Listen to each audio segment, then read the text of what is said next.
Foot on the gas, just getting started. Let's get it started. Pave the way, roads uncharted. No problem, we ain't solving. 1, 2, 3. Let's get it. Let's get it. Let's get it started. Let's get it. Let's get it. Let's get it started. Come play with the big boys. Ain't no rest, we make noise. Love it when you see it so good that you can't avoid. Pedal to the metal, we going far. Going far. Foot on the gas, just getting started.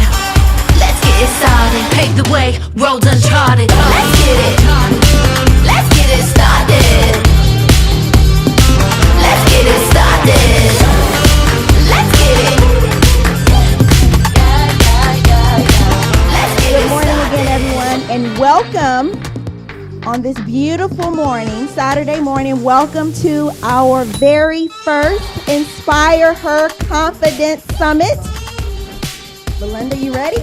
All right. Okay, so let me give you an introduction, Belinda. I got to introduce you. So I've actually met Belinda before. She is an amazing, everybody say amazing. She is an amazing photographer. I've seen her work. She is published an internationally award-winning portrait photographer. She's based here in London. She has dedicated her career to empowering women through the creation of stunning photographs, yes, that celebrate their unique beauty, recognizing the societal pressure and judgment women often face based on appearances. Gotta love that. Belinda passionately believes in the transformative impact of both inner and outer beauty on confidence and self-belief. Gotta love it.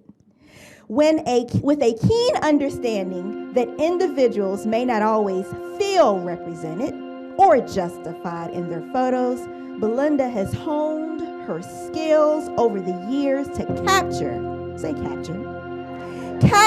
and present the best aspects of women and men in front of her lens. Her journey in photographic artistry evolved alongside a previous corporate career. Gotta love those corporate careers, I tell you, where she seamlessly blends logical and creative mind. The synergy in her business background and artistic talent equipped Belinda with the skills needed to successfully translate her passion for photography into a thriving business, allowing her to make a lasting impact on her clients' lives through captivating images. Without further ado, I want to introduce to you our amazing photographer, Belinda. Thank you so much. Yes. Thank you, Dr. Rhonda, for the amazing introduction. I feel like the job is done already. I almost don't need to speak. So I am going to talk about, kick off the day, talking about doing what you love and loving what you do. So is this question valid? Because Dr. Rhonda has gone on a paragraph about me already. So who's this Belinda person and why is she talking at me? So let's have a start. I'm an award-winning and published photographer, as Dr. Rhonda has touched on. So this is some of my work here. I say I'm a lot, so I'm trying to cut that off.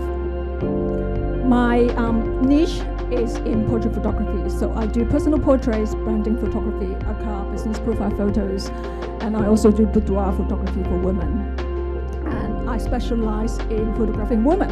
I do men as well, but mainly women. And you may ask, why women? Okay, two reasons. One is I love challenges. Photographing women, I would say, is more challenging because we have got more shapes and curves. So there's much more to play with.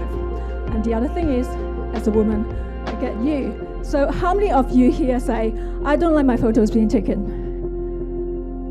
How many of you say, I look less in photos than in real person? Yeah, you look at your phone photos like on a day and you cringe. And that is because we are compressing three-dimensional human beings into two-dimensional images. So in reality, some people compact better, some people compress less. Together with the wrong lighting, wrong posing, wrong angles, wrong environment, wrong equipment. Yes, the one on your phone, that is one of those that can be dangerous. So, and when the photos come out, we say, oh, I don't like my photos. But that is part of the bad news, because good news is I have learned the tricks and techniques to put people back together so you look almost as good or better than you in real person. So it's not necessarily bad news all around. So this is an example. This is not way to watch a program, because one client asked me, is it 1 month before and 1 month after? No, it's same day, within 4 hours. So I am not going to talk at you about photography for the day. I'm going to talk about my transition from corporate into creative and being an entrepreneur, because that is something that really interests people when they hear my background. Some of my work here. So I am always creative and logical right at the start. So I remember first winning my drawing competition when I was in primary year 1, and equally I went on to win a lot of academic prizes. I would say I won the national maths competition when I live in Australia and so forth. I was brought up in a traditional Chinese family. So the core values is safety is good, stability is good. You may be good at drawing, daughter, go on and get a business degree. So I did, and I got qualified as a chartered accountant. So soon afterwards, I went into commerce and worked primarily in the media industry. I worked for blue chip companies like BBC, Fremantle Media, Sony Pictures. And I climbed up the corporate ladder. I went into management. I helped companies strategize, look at the performance, tell them what you're doing well, what not, what we should do differently. So that is one side of the coin, but that is not the full picture, because on the other hand, I always want to learn. I'm a sucker for information. And because I'm creative, I always go for something different. Afterwards, I don't want to do anything that is to do with numbers, to do with logic. So I went on to learn different things that are related to creativity. And of all the things that I've done the 2 years evening diploma in arts. And one of the core subjects was photography. So I bought my first camera, and I fell in love with it right away. I took my camera soon after I got this business trip, and I went to Mongolia in the Gobi Desert with my big film camera. Back then it was predated digital cameras. There was no such thing, and I was completely mesmerized. I ran around in the sand dunes, taking loads and loads of photos with the sand dunes and footsteps on it. So after that, after the diploma, I went on to do more and more learning of photography in every single genre, every aspect. Any courses I can get a hold of that can fit in with my time schedules, because I was very curious. Whatever I couldn't understand, I saw this photo, but I can't create in my camera. How do I do it? And then I go on to do more courses. So I get pretty good at what I was doing. And then friends say, Belinda, really like your photos. Can you do me a favor? I said, what do you want? Okay, can you photograph my birthday, my child's christening, and then on to weddings? And they really like my photos, and I thought, hang on, I really enjoyed doing this. But given all the resources, effort, time I've invested in learning photography, upgrading my equipment, I want to do it for an exchange. So that is how I started. I thought, this is the first wedding I've ever photographed. So I've done three weddings by then. I printed high-quality albums of the weddings I've done, and then I look up what wedding fairs are coming up in London in the coming months. So I signed myself up as exhibitor for those wedding fairs, and that is how I started. I think I didn't even have social media back then. It wasn't as popular as these days, and that was soon after I started as a part-time wedding photographer. I started getting features in magazines and onto cover-ups. So that is the lesson number one I want to share with you. It is okay to start small. Because so many people I meet, I do a lot of networking, so many people I met in networking events, they say, Belinda, I really want to do this, I really love your stories, but I'm just not ready. Reality is you may never be ready. So just take a leap of faith, step forward, and start and see where it takes you. Very quickly, on to my lesson number 2. Don't be good at what you're doing. Be great. because everything you do, I would say there are potentially loads of competitors out there who would agree with me, your marketplace is quite crowded, or what you want to go into. I know of someone not, Shamila there, what she do is very unique, talk to her. But if you're not in that place but you're in an industry that has got a lot of competitors, you need to stand out. So for me, photography is a very competitive marketplace. Loads of photographers in different, with different quality of the spectrum. But I am also competing with every single one of you here. Hands up, who's using your phone all the time for photos? Yeah, I bet every single one of you are guilty here. So if you haven't put up your hand, I don't believe you. So not only am I competing with the competitors in the marketplace, I'm competing with every single one of you here. For you to pay me, just showing off some of my work, for you to pay me as a photographer, I have to be pretty damn good. So what I keep doing is I keep learning. I keep learning from the best, and these days I go to less courses, but I still go, but only because I learn from the top photographers across the world. And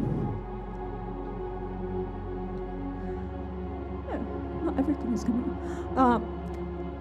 I do, apart from continuously learning and analyze people's work and analyze my own work. I was actually talking to Inga about her branding photo. I submit for competitions. I was published in media. I've been interviewed in media as authority in my profession. So those are recognitions that put me on the place and tell people that I'm good. But I would say the best recognition ever is recognition from your clients. If your clients are on cloud nine with your service and tell everyone about you, that is when you know you have got there, and that is how you grow your business. More of my work till you get bored. So I quickly jump on to lesson number 3, which is very much tied in with lesson number 2, is understand your USP, unique selling point. Does everyone know what USP is? Yep. So you may be great at what you do, but that may not be enough to set you apart from your competitors. But when you have got a unique selling point, you're good at doing something that your competitors may not be as good at. You limit your competition. For me, as a portrait photographer, if you know me, you'll keep on hearing me saying that posing is the number one thing that makes you look good. There are loads of other things as well, but they come after. So as a portrait photographer, I guide my clients in every single way when it comes to posing. For anyone who works with me, you say, that's where your fingers, your toes, and so I will demonstrate if I need to, including boudoir photography shoot, even though I'm not in laundry when I shoot. So that is one of the things that put people off doing photography shoots, because they don't know what to do, but make sure they do, and they feel confident about it. So sometimes I show people on the back of my camera what I have captured so far. Immediately the leader is like, oh, is that me? So they grew more confidence and we get better results. So that is one thing about giving client guidance. I guide clients from the preparation of shoot in every single way as well, so they never turn up at a shoot not knowing what to do or feeling anxious. So very quickly, I see the 5-minute sign, so let me jump into my next lesson. So you can be great at what you're doing. You find out your USP.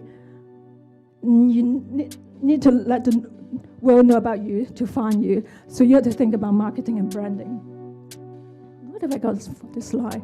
Oh, okay. So if you are a brand that is well known, like Nike, Lotus, you can afford premium real estate in London or in major cities, then that is fine, but most of us don't. We are just small businesses.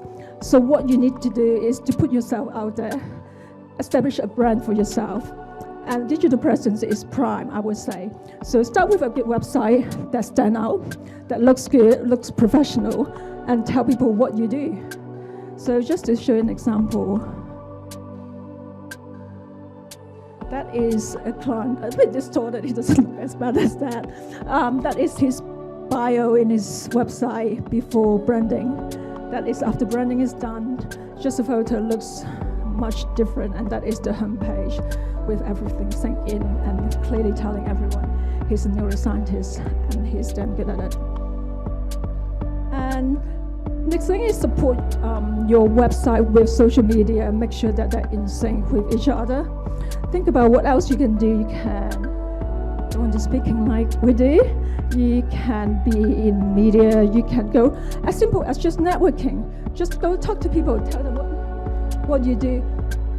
So this is some of my clients with the brand photos. They win awards, they're being exhibited, they go to speaking, they go to different events, they upgrade their website. So be creative, think about what you can do.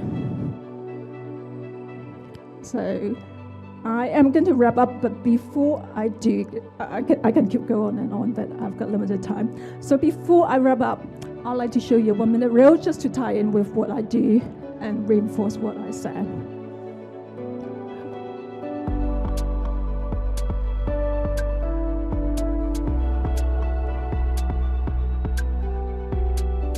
I hope you like it. So these are my contact details. My website, you can find it Googling Belinda Burton Photography, and my Instagram and my LinkedIn that I'm on. And please do connect with me. And today I am giving out free £100 vouchers for anyone who'd like to come in for a branding portrait of boudoir photo shoot. So if you fancy that, do come and give me a shout. But we can just chat and just explore what works for you and just be contact. So thank you very much.